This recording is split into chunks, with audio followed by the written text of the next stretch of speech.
Hello everybody, I hope you're all doing fine. This is teacher Fritzie from JOLO English. This session I will talk about one of the most challenging things in the IELTS test, and I'm talking about writing. In task 2, you will be asked to write an essay about a point of view or argument or problem by doing one of the following: discussing both sides of an argument and giving your own view, answering some specific questions related to a given issue, or stating your own opinion about a given issue. The candidate should write about 250 words and should finish the task in 40 minutes. Let me just explain briefly about each criteria. Task response refers to the way you answer the questions, your main ideas, and how clearly you support them. Coherence and cohesion refers to the organization and linking of your ideas. Lexical resource involves the vocabulary that you use, how you use them, and of course paraphrases, spelling, and the formal way of writing. Last but not least is grammatical range and accuracy, which refers to your sentence structures and punctuation marks that you use. Now let's check out an academic writing test given in September 2016. Nowadays, children spend a lot of time watching TV and playing computer games. However, it does not help in improving children's mental abilities. Do you agree or disagree? Now, let me ask you first, which statement should you agree or disagree on? Well, that's a common question from my students when they see that there are two sentences in this task. You're right, the second sentence is what you should agree or disagree on. Now, what is the first thing that we need to do when we have writing task 2? Step 1. Read and understand the task. Spend about 3 minutes doing this one. First, identify the topic of the essay, and second, check what specific questions do you need to answer. Step 2. Plan what to write. It takes about 7 minutes of your time. Remember, never write until you have planned carefully what you're going to do. First, brainstorm and select the main ideas you will use to answer the task. Second, decide how you will support the main ideas, what relevant examples, reasons, or explanations you will use. Lastly, we have step 3.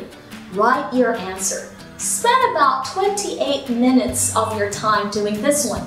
Have clear topic sentences and well-structured paragraphs. And make sure there is appropriate linking language within and between sentences. Spend the last few minutes reviewing what you have written before passing your paper. Now in this test, you are asked whether you agree or disagree that watching TV or playing computer games does not help in improving children's mental abilities. Now, I will give you a clue. First, you should think of your opinion on this one. Now, I suggest that you get an opinion which you can clearly explain and support in your writing. Make 2 columns. One is for agreement and second is for disagreement. Now, you might ask me, why do I need 2 columns when I have one opinion? Now, this is the way to do it. Now, in writing for argumentative essay, we usually present 2 or 3 main ideas for the opinion you support and 1 idea for the opposite side. Why do we need the opposite opinion?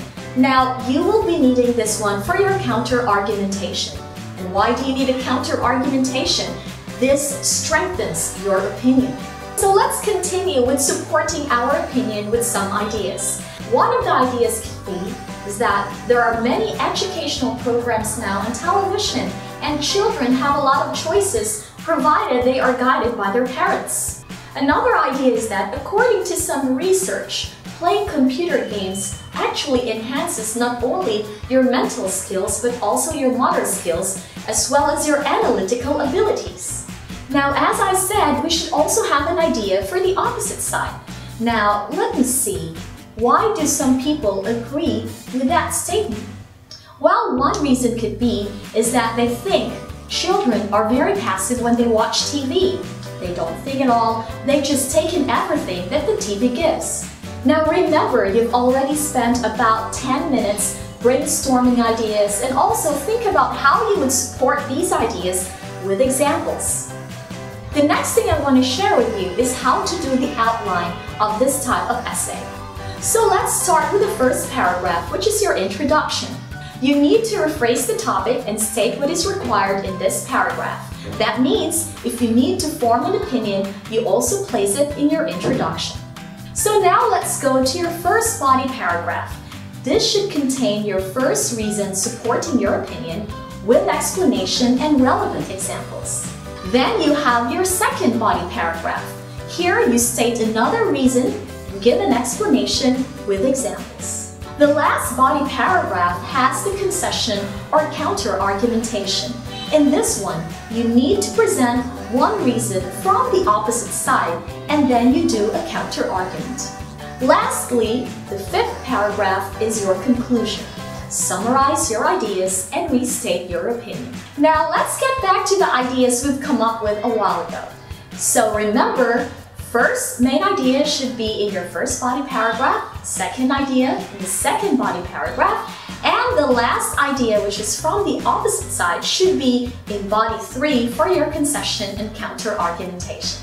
When you write your conclusion, just make your ideas brief and restate your opinion. So right now, why don't you start writing? Because I have something for you. I'm giving a prize to the person who can give me the best introduction. Just put your writing in our comment section below and we'll be the one to judge who wins the prize. Thank you so much for joining us, and if there's anything that you want to learn in English, please let us know. This has been Teacher Fritzie. See you again!